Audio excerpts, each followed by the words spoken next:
अस्सलामुअलैकुम guys, welcome back to a new video. So guys, आज का जो हमारा वीडियो का टॉपिक है वो है हमारे पास 9 क्लास मैथमेटिक्स बुक से रिलेटेड। और आज हम जो इसका चैप्टर का टॉपिक डिस्कस करेंगे वो है हमारे पास चैप्टर 3 लॉगरिदम एक्सरसाइज 3.2। तो जो आज हमने 3.2 एक्सरसाइज का क्वेश्चन डिस्कस करना है वो हमारा कौन सा है, question number 4। What replacement for the unknown in each of the following will make the statement true. इनकी हमने रिप्लेसमेंट करनी है वेरिएबल्स की, किस तरह रिप्लेसमेंट करनी है और कैसे उसको हमने फिर प्रूव करना है कि हमारे पास स्टेटमेंट ट्रू हमने की है या नहीं की। तो हमारे पास जो पहला पार्ट आ जाता है वो आता है logarithm 3 base 81 equal to L.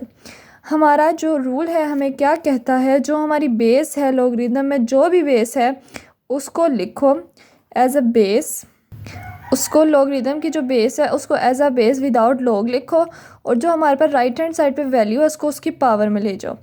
मतलब 3l हमारे पास हो जाएगा और इक्वल टू कर दो उस वैल्यू के जो लॉग की गिवन है। तो मीन क्या बन गया हमारे पास, बेस 3 राइट हैंड साइड पे लैम एल पावर में आ गया एंड 81 हमारी जो वैल्यू थी वो राइट हैंड साइड पर चली गई। तो 3l इक्वल टू 81। अब हमने इनकी बेसिस को सेम बनाना है ताकि हमारे पास पावर की वैल्यू निकल आए। जब हमारे पास बेसिस सेम होती हैं, इक्वल होती हैं, तो हमारे एक्सपोनेंट्स की वैल्यू जो है वो भी इक्वल होती है, हमारी पावर की वैल्यू भी इक्वल होती है।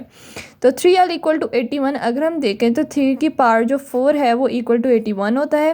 तो बेस सेम करने के लिए हम 81 को 3 पावर 4 में लेकर गए। जैसे हम 3 पावर 4 में लेकर गए तो हमारे पास दोनों बेसिस जो थी वो सेम हो गई और हमारे पास जो एक्सपोनेंट्स हैं उनकी वैल्यू क्या निकल आई, l इक्वल टू 4। तो हमने क्या करना है, एक्सपोनेंट्स की वैल्यू ही फाइंड आउट करनी है। लेकिन कैसे फाइंड आउट करनी है, वो सबसे पहले तो हमारे पास इक्वेशन बनेगी। अगर इक्वेशन हमारी ट्रू होगी, सही बनी होगी, तो हमारा आंसर सही निकलेगा, वरना हमारा आंसर सही नहीं निकलेगा। तो चलते हैं अपने नेक्स्ट पार्ट की तरफ। नेक्स्ट पार्ट हमें क्या कहता है, logarithm a6 equal to 0.5। Same method हम लोग अप्लाई करेंगे। बेस ए है हमारे पास, राइट हैंड साइड जो वैल्यू होगी उसको हम पावर में ले जाएंगे 0.5, और जो हमारी लॉग की वैल्यू होगी वो हम राइट हैंड साइड पे लिख लेंगे। तो ए के जो पावर हमारे पास गिवन एक्सपोनेंट गिवन है 0.5, वो हमारे पास होता है 1/2 के इक्वल, और 6 हमने लिख लिया। 1/2 को हम लोग कैसे कैंसल आउट कर सकते हैं, क्योंकि अगर हम देखें तो 2 के पावर अगर हम 2 लें तो 4 होता है, 6 किसी भी तरह से हमारे पास बन नहीं सकता। और यहाँ हमारे पास ए वेरिएबल में गिवन है। जब भी हमारे पास वेरिएबल में गिवन होगा तो हम क्या करेंगे, इसकी हम पावर को ख़त्म करेंगे, स्क्वायर लेंगे बोथ साइड्स पे, तो हमारे पास डायरेक्ट ए की वैल्यू आ जाएगी 36। अगर हाँ हमारे पास वैल्यू गिवन है तो फिर हम पावर में ले सकते हैं, वरना अगर हमारे पास वेरिएबल गिवन है तो हम direct squaring at both sides कर देंगे। लेकिन सबसे पहला जो हमारा मेथड होगा वो एक्सपोनेंट में कन्वर्ट करना होगा। तो नेक्स्ट हमारे पास पार्ट क्या कहता है, log 5n इक्वल टू 2। 5 की power square equal to n की वैल्यू हमने निकालनी थी। तो n की वैल्यू डायरेक्ट हमारे पास आ सकती है। n इक्वल टू 5 का स्क्वायर क्या होता है 25, n equal to 25। Last part and the most important part, यह हमें क्या कहता है कि सबसे पहले इसे लॉगरिथमिक फॉर्म में लेकर जाओ। हमारे पास एक किस एक्सपोनेंशियल फॉर्म में गिवन है। पहले हमारे पास किस में गिवन होती है, लॉगरिथम फॉर्म में इक्वेशन गिवन होती थी, उसको हम एक्सपोनेंशियल फॉर्म में लेकर जाते थे। लेकिन यहाँ पर हमारे पास जो है क्वेश्चन थोड़ा डिफरेंट है। यहाँ हमारे पास एक्सपोनेंशियल फॉर्म में गिवन है जिसको हम लॉगरिथमेटिक फॉर्म में लेकर जाना है।